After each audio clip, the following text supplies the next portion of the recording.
Welcome to this edition of the Kids Ministry Collective podcast, where we talk about topics and resources that help you lead more to reach more. So sit back, relax, and enjoy this edition of the Kids Ministry Collective podcast.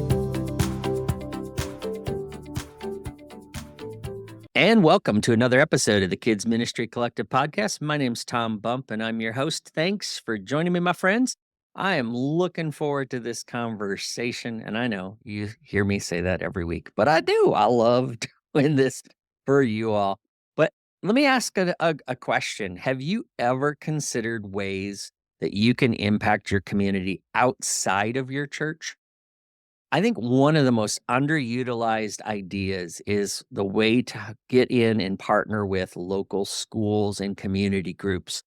Many leaders have just convinced themselves that they can't do it. There's no way to get in. They've got bias against the church or whatever. And I want to tell you that my guest today has bridged that gap, but is also seeing tremendous ministry happen every week in local schools and in his community. And I can't wait to dive into this conversation. But before we dive in completely, I want you to think about, do you need community and connection for yourself? Are you wondering what to do next and what steps to take next? Would you like to have some more community with other KidMin leaders? Would you like to grow yourself in 2024 and grow your skills and your leadership and your mindset? Well, consider joining one of the 2 KMC connection groups that we're offering in 2024. We've got groups kicking off in January, and we've got one call that is 2 calls per month and one group that is 1 call per month. And if you're tired of going alone and crowdsourcing ideas on Facebook that don't fit your context and culture, well, then come check out one of these amazing groups. Space is limited. If you want more info, check out the details in our show notes or head over to kidministrycollective.com where we're going to put the information up, or check out in our Facebook group. We'll have more info on how you can sign up for those groups.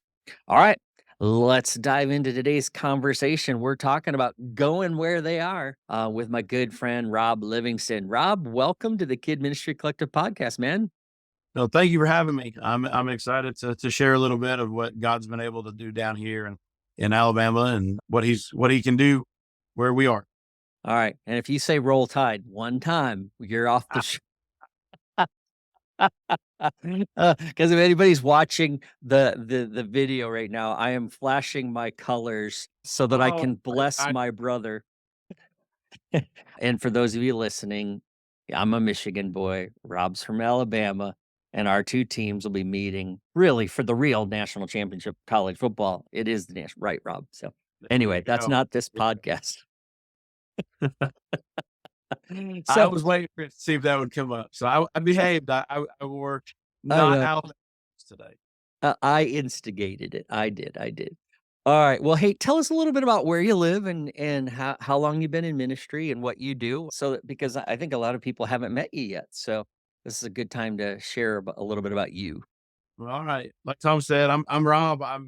I came from Pennsylvania as an 18-year-old, came down to march in the $1 Million Band here in Tuscaloosa, and was not a believer, was not saved. And so the Lord used my roommate who was in the band with me and introduced it, but there was no difference. I'm that testimony of there's no difference between you and me, because we were out doing things we shouldn't have been doing together, but he was saved and I wasn't. And then the Lord sent my wife to come to grad school here. So we're right across the river. We're in Northport, Alabama, but Tuscaloosa is right over there. And so she led me to the Lord, and I've served at, fortunately or unfortunately, I say that often, served at one church, the church that I'm in. The day after I prayed and asked Jesus into my life, I also prayed and said, God, I don't want to go back home. I want to work with kids and I want to be used by you. And I was student teaching because I was teacher in the public school system for 11 years. And I came out of the school and the crossing guard said, hey, something tells me you need a summer job. And I sort of looked up and I was like, prayer does work. And wow. I started working here at Chapel Hill Baptist Church as a summer camp counselor in 2002 summer, and have been here and watched God do amazing things here we're on a hill. So we're Chapel Hill. So on the hill, over the last, I don't know how long that is, 23 years, 22 years. That is And awesome. over the time I've been hired, I guess 5 different times, bivocational, then full-time, then fuller time. And I was an interim youth guy for a little while here, but my current position is a church administrator and children's minister. So I joke, I'm like, I don't have to send my budgets down the hallway to get approved. I'm like, oh, Yeah. yeah. You So got an in with the money. That's it, awesome. Every yeah, kid's pastor's dream. so that's me. That's who I am. I got three kids that are part of ministry just as much as me and my wife are. So Yeah, that is awesome. Let me tell you, you all have to get to know Rob, and so I encourage you. He goes to ministry conferences too, and he's around, and look him up on Facebook too. I probably shouldn't have said that. Might get a you're bunch good. of stuff. but We'll tell people about it later. but yeah, but all right. So we love talking ministry stuff here, and we always start with a why question on our podcast. And so I want your question to be this: why do you believe in partnering with the schools in your local committee? What's your why behind that? Why do you do it? My why, my why's got to be they're not here. I'm sitting in my office, and my secretary knew that I was having this today, but she was like, "Oh, you're here." I'm blessed. I'm very blessed to have a pastor and a staff that understands that my kids aren't here.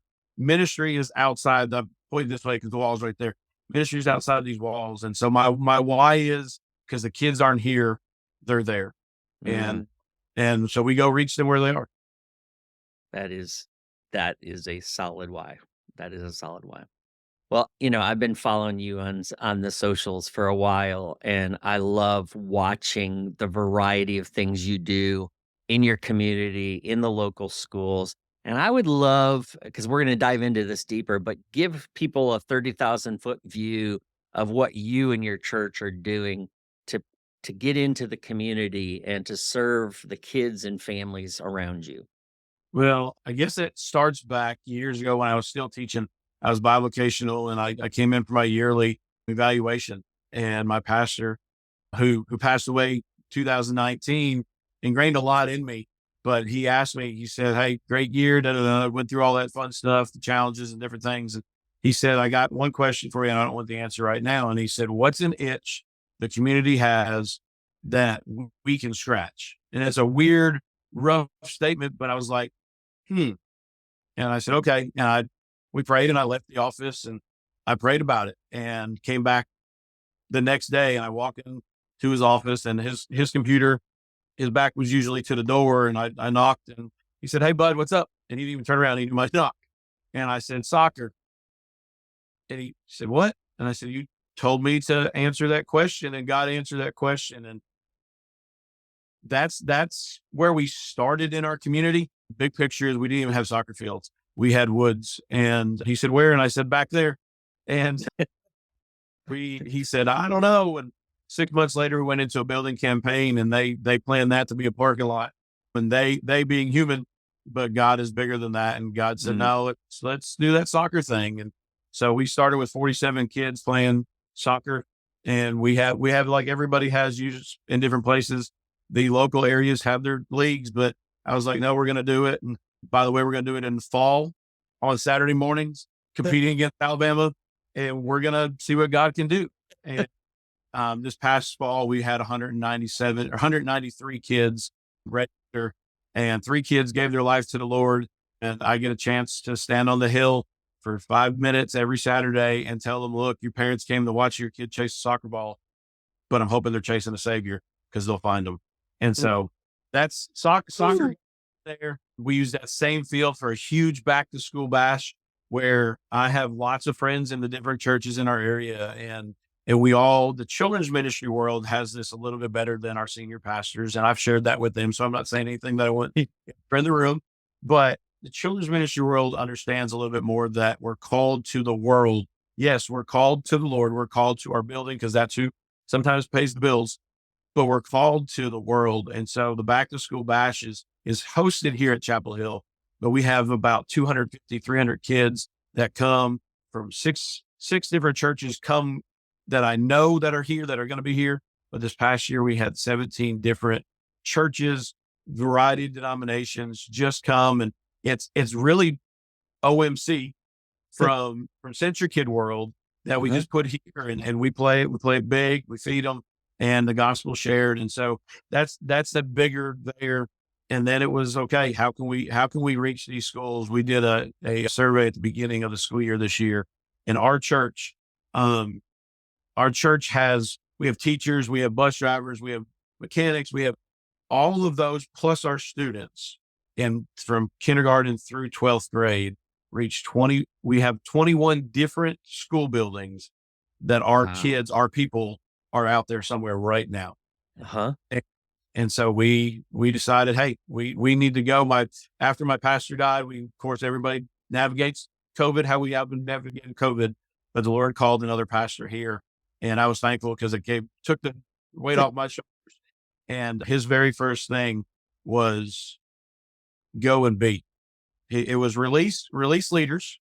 And we talked about that a little bit earlier Yes. before we got on the call, but who am I releasing? But it was also go and be, don't be in this office. As administrator, yes, my job sort of is here.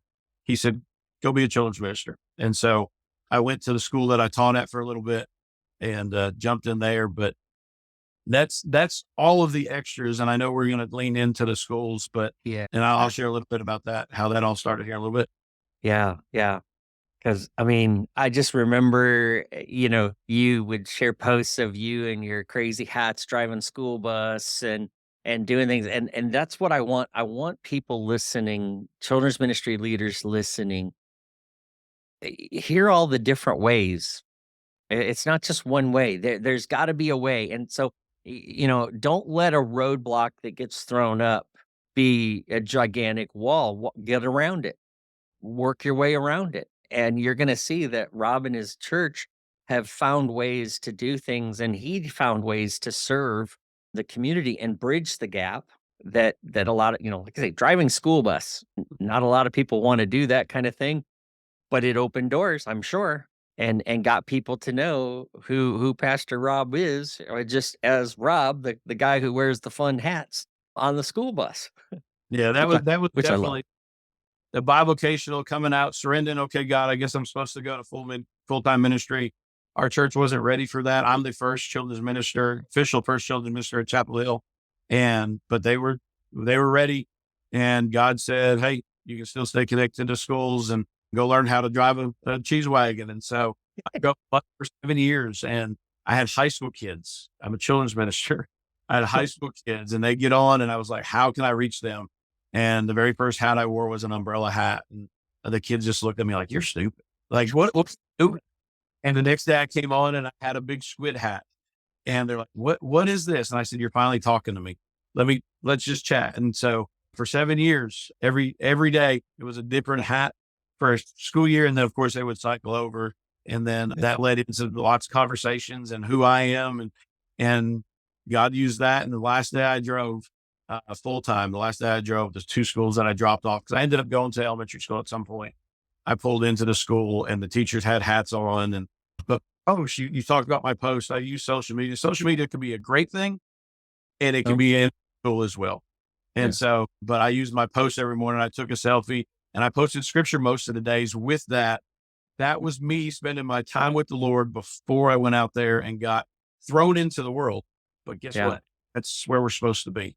Yeah. God called us to be in it, not of it, but we got to go in it if we're going to do it. That's right. So let's dive into it.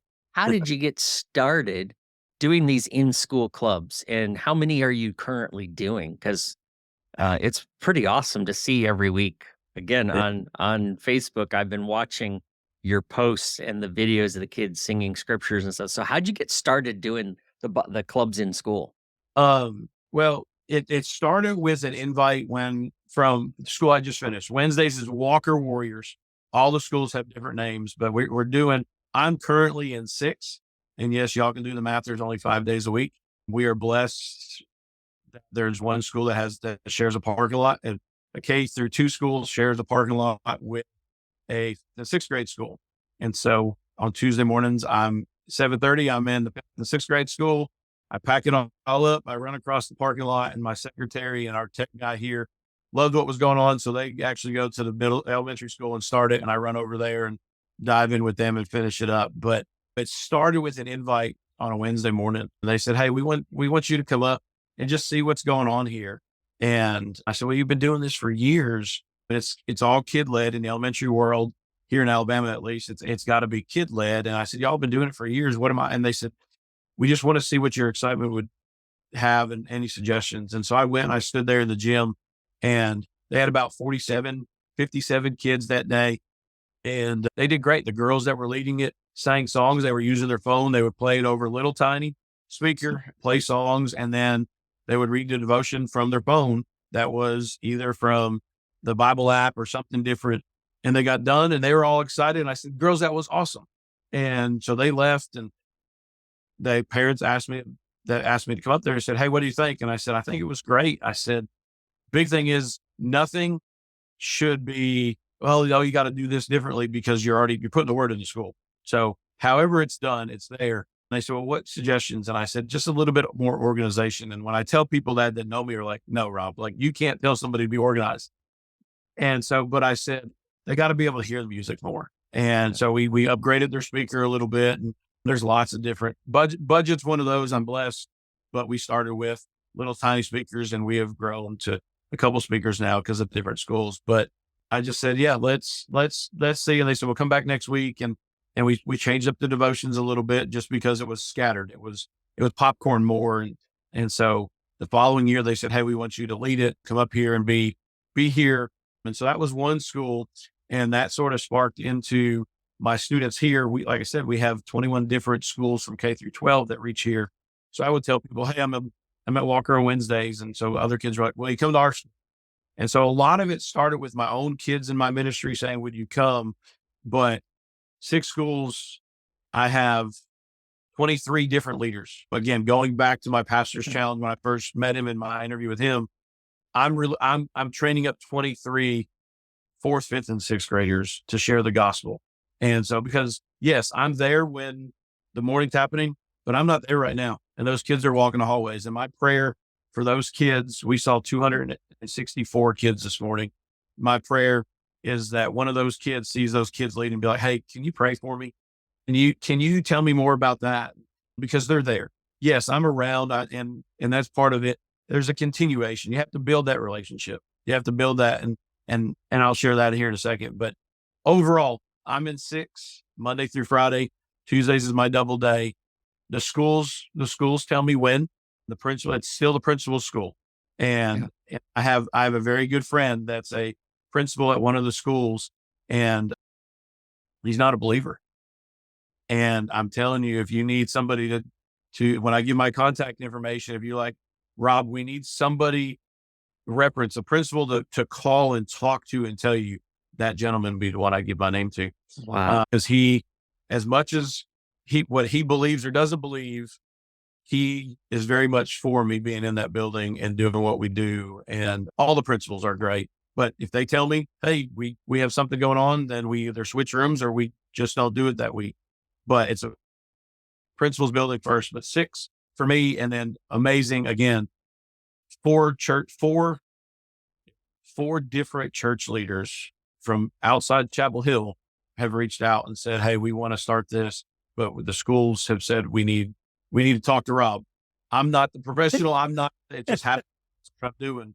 And so we have 4 other children's pastors in town that have started at schools, and it doesn't happen overnight.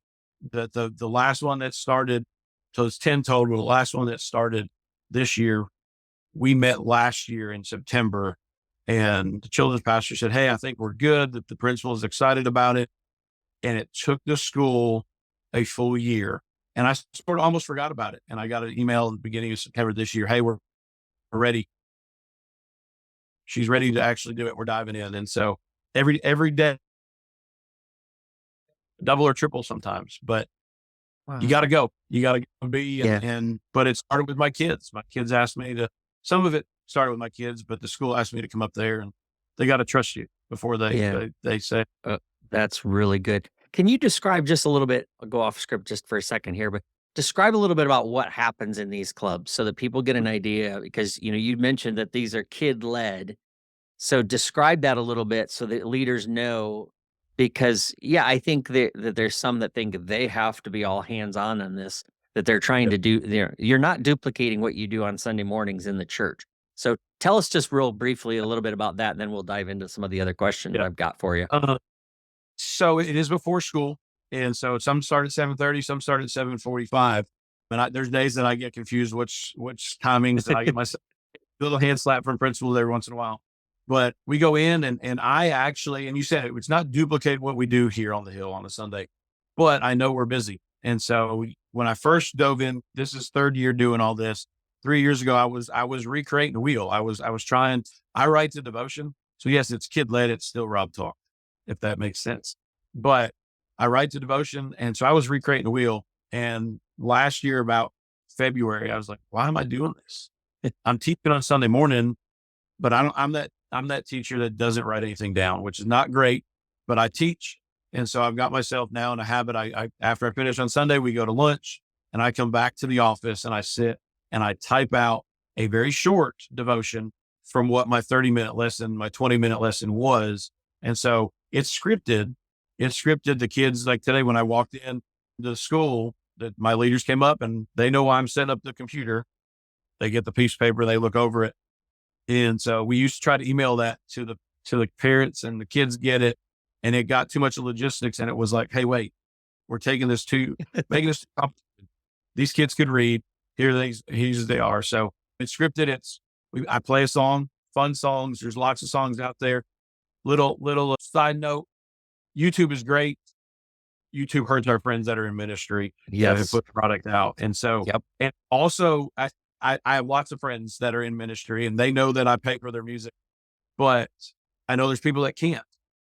But YouTube, if you're doing this, put all the financial stuff aside, the transition from a YouTube video back to another YouTube video, though you've already lost those kids. So invest in the worship music, and that way it's a smooth flow from one video to the next. So back to that. So songs, amen. and then written out welcome. So they read a welcome, they read a prayer currently, and then it's another song and a devotion. And at the end of the devotion, they pray. And if we have time, every school has loved the church clap. And so that's the ending song that goes out. And they love when Mr. Rob does it with them. There's mornings that my legs say go for it. There's mornings my legs say don't. But I've even had principals come in and do it at the end. Janitors at some of the schools come in and hear it.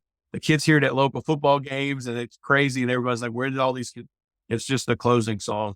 But it's a 15-minute. It can be done in 15 minutes because on Wednesdays with 200 to 300, we hit 371 kids on a Wednesday before. And 15 minutes from start to amen to out the door. It was 17 minutes. It took us 2 minutes to get them out because that bell rings and they have to be there. So it's scripted, but it's short and it's not recreating the wheel.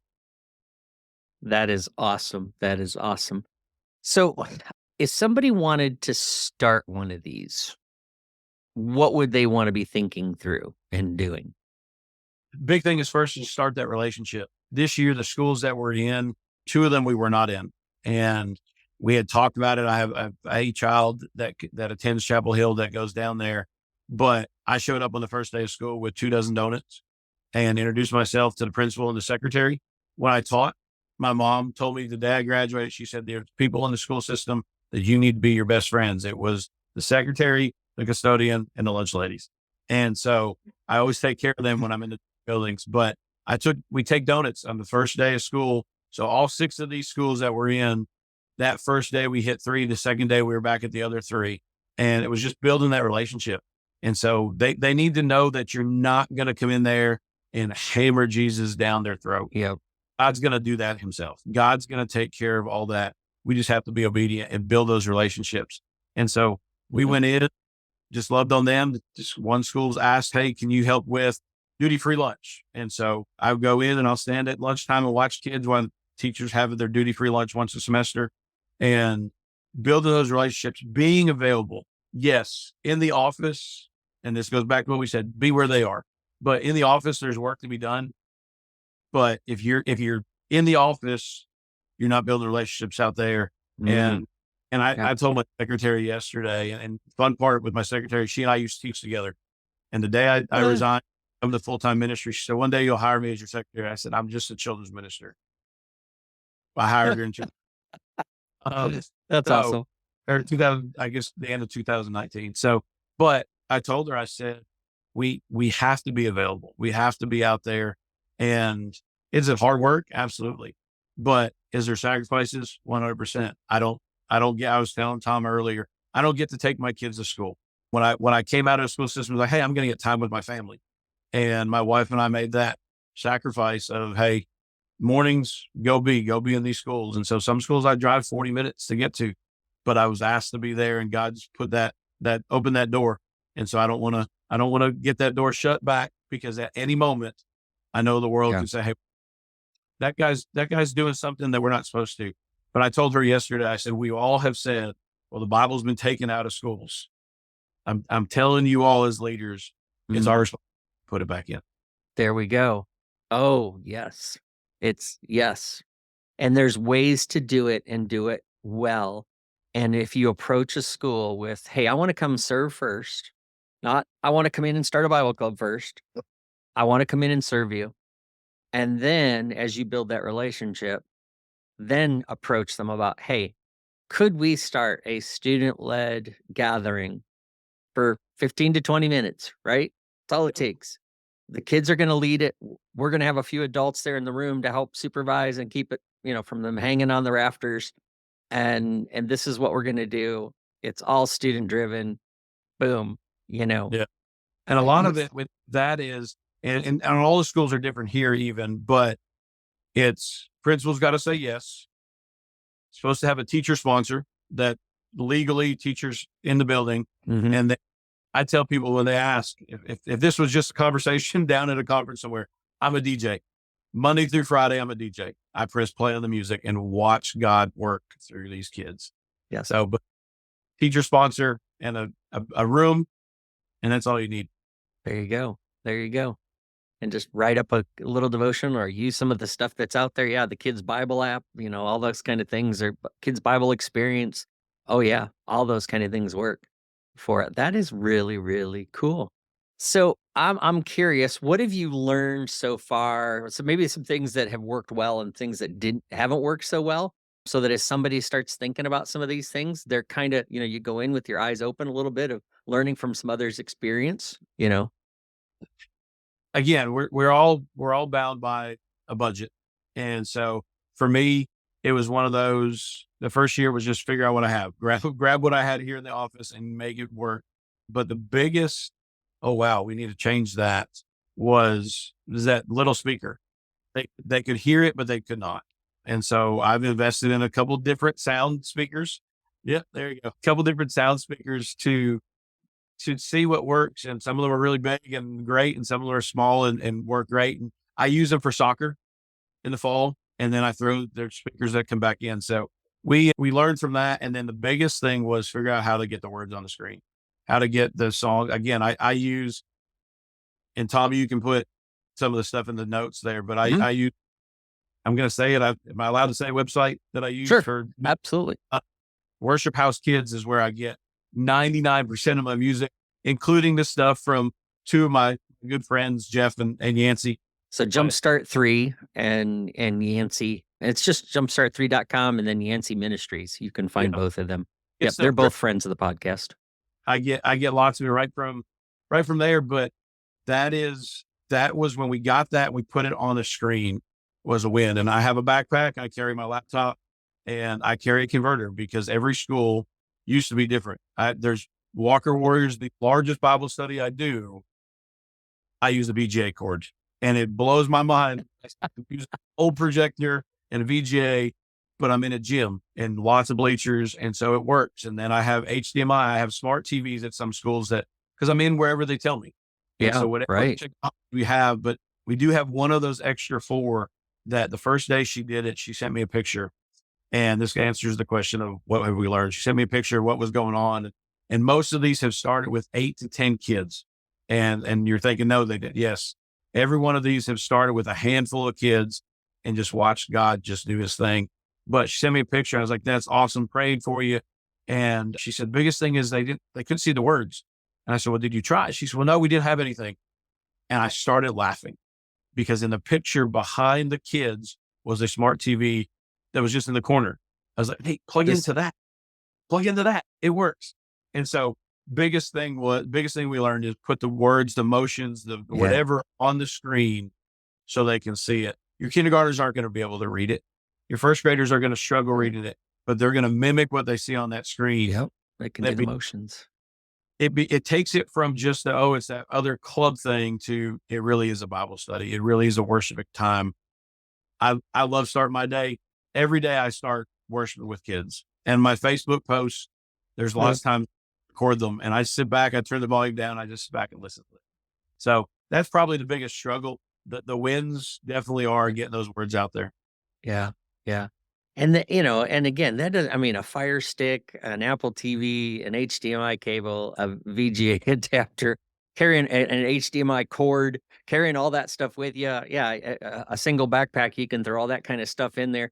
I mean, shoot, now they even had those mini projectors that project really, really nice, bright, that you can fit in a backpack.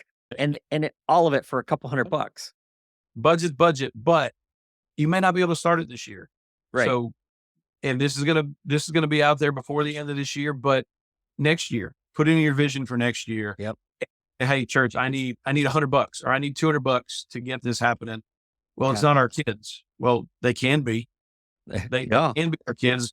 And for me, and I'll say this, and my pastor knows this, I don't ever, again, I'm not leading it. I don't ever say, hey, Chapel Hill would love to have you, da, da, da, da.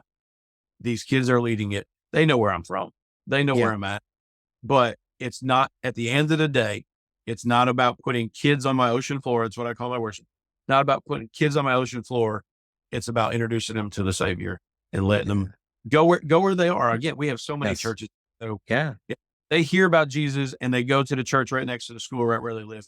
Amen. High five. They're in a building. Oh man. Yeah. All right. Well, as we get ready to wrap up the conversation, if someone's sitting on the fence and they're wondering about, should they consider doing this? Is this something that, they should try in their community, or either a club or soccer program or a back to school bash kind of thing? What would you say to them? Get out on the boat. And some of you may have caught that and are like, we're going to talk about a boat. He walked on water until he took his eyes off. Yeah. And so get out. Oh, you can't walk on water. You can't go do until you step. Will we sink? Probably. Will there be failures? Most definitely.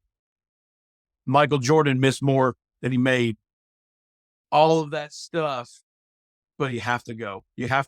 I'm sitting in my office for the first time in 2 weeks.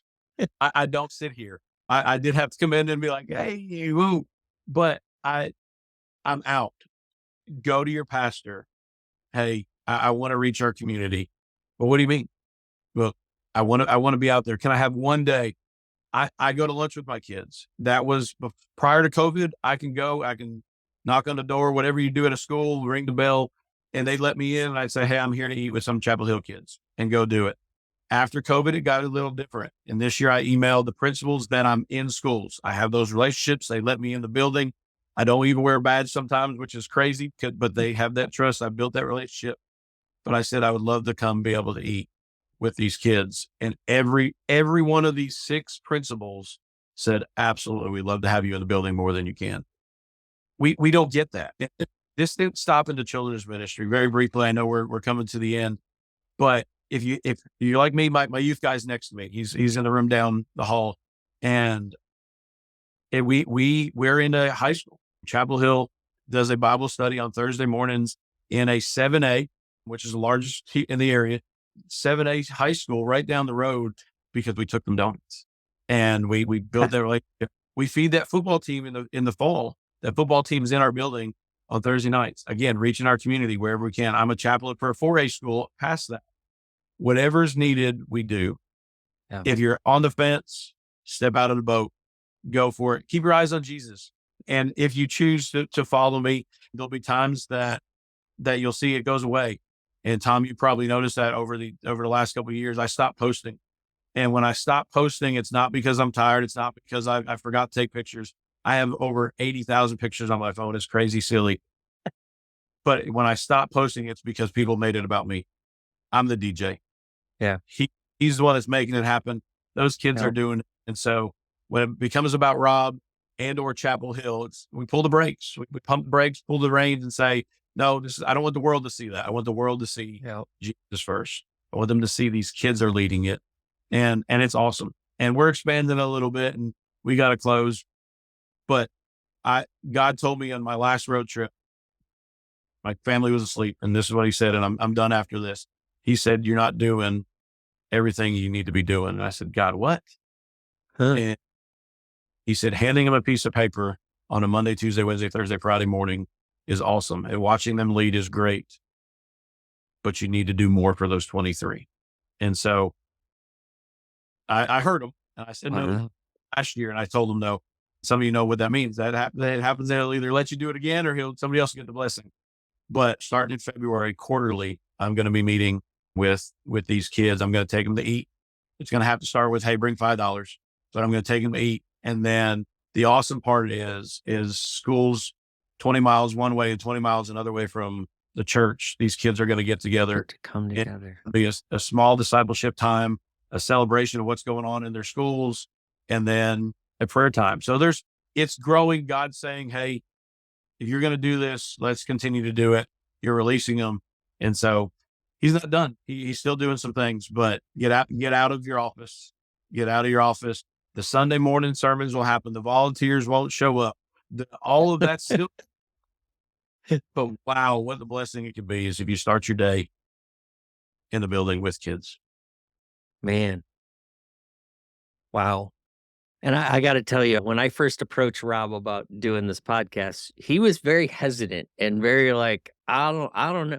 And I know that's exactly why, because he doesn't want this to be about him and he wants this to be about his Jesus. And I get it. And I appreciate it. That's why I love you as my brother. I love being around you. You make me better and you challenge me all the time. And so, yeah, gang, this is about our Father. This is about presenting people to the Son so that the Holy Spirit can get into their life and change their world. And if we're going to change this next generation, we got to get out of the boat and go to where they are.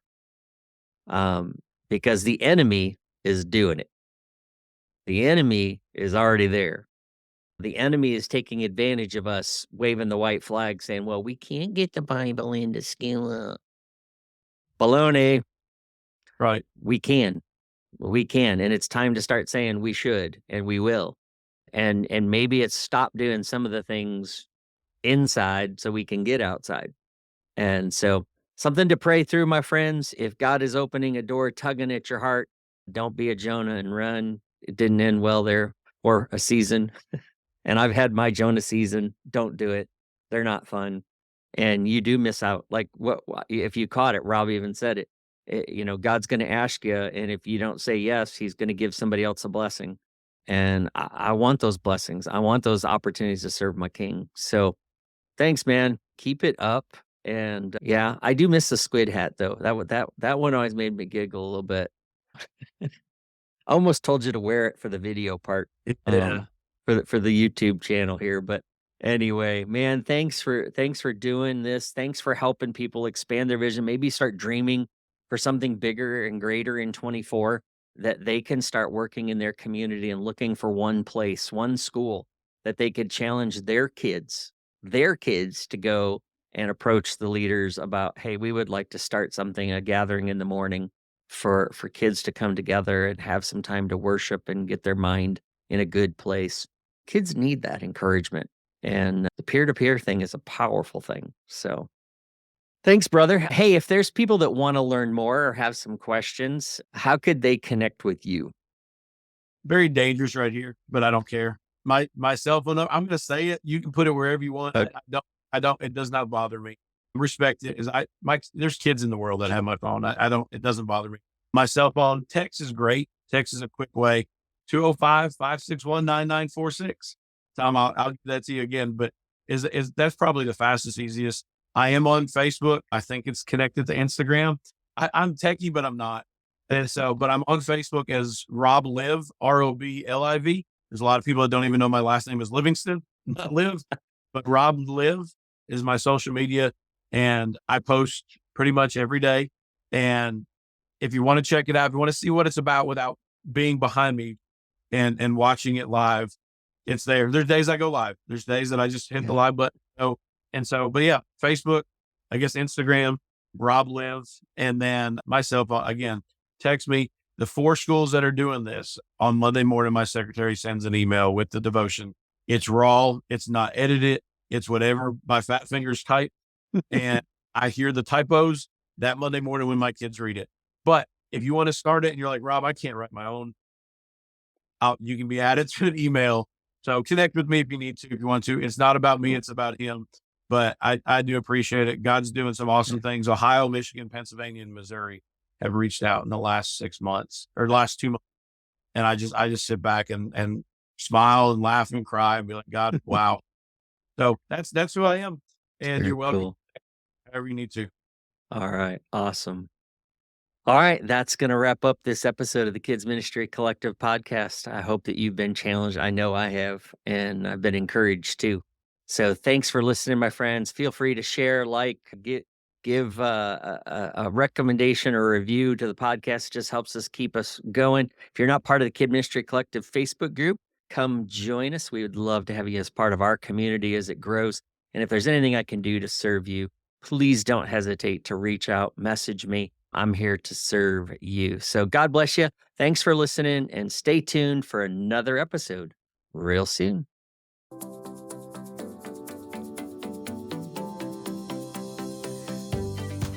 Thanks for listening to this edition of the Kids Ministry Collective podcast. We hope that it's helped and encouraged you. If you would, support our podcast by continuing to share it with other leaders. And if you haven't already, hey, please subscribe and leave us a review wherever you listen to this podcast. We look forward to hearing from you how this podcast has helped and sharpened your skills in ministries. So let us know on your Facebook page or head over to kmccoach.net and share with us there. And thanks again for listening to the Kid Ministry Collective podcast.